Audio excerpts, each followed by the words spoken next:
As I sit in the parlor on this blustery night, warming myself by the stove, I ponder the verses that I may write, or perhaps a story in prose.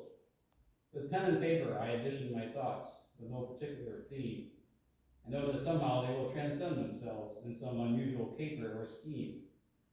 But as I sit here deep in thought, I sense a familiar presence there, and I move my eyes around the room, past the entrance to the stairs.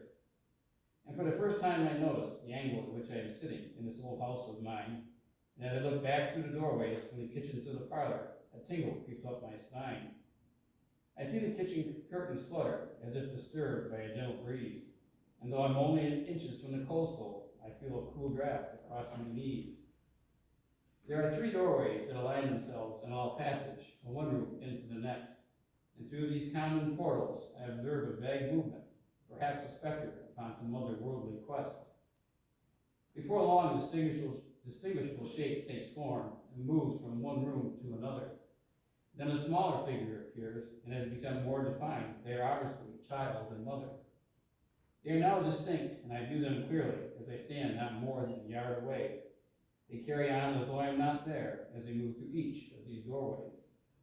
They seem intent upon some household chore, each with a smile upon their face, and surprisingly I am not frightened by their presence here, though I know they belong to another time and place. They belong to another world. I am certain they have passed this way before, and now as they fade from view, another visitor appears within the parlor door.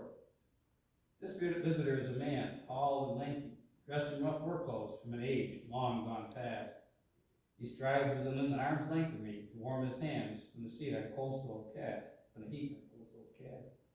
And it occurs to me that he has done this before, and he is comfortable within this place. As I follow him through each doorway, I see contentment upon his face. I follow him back through our kitchen and into the rear entrance of our home, and there he dons both hat and gloves, and then steps out into the night, leaving me standing there all alone. I ponder this most unusual course of events, and my thoughts lead my mind astray, and then suddenly it dawns on me, as I wander room to room, there is something special about each and every doorway. Each doorway is a passage from one realm to the next. They are the gateways of humanity, as the universe continues to fold and flex. So perhaps each time we pass through a doorway, we leave something of ourselves behind. A grain of sand with a brush of a hand that will allow us to return there from some other place and time. As these thoughts accompany me upon the journeys of my mind, I glance back through those simple doorways, and I see them there in kind. First one and then another, as their predecessor fades away, and I watch in astonishment as I wonder what has called them here this day. And yet, as astonished as I may be, I welcome their presence here, and then like a bolt of lightning upon this most intriguing night, this knowledge becomes crystal clear. They have always been here, these past residents of my home.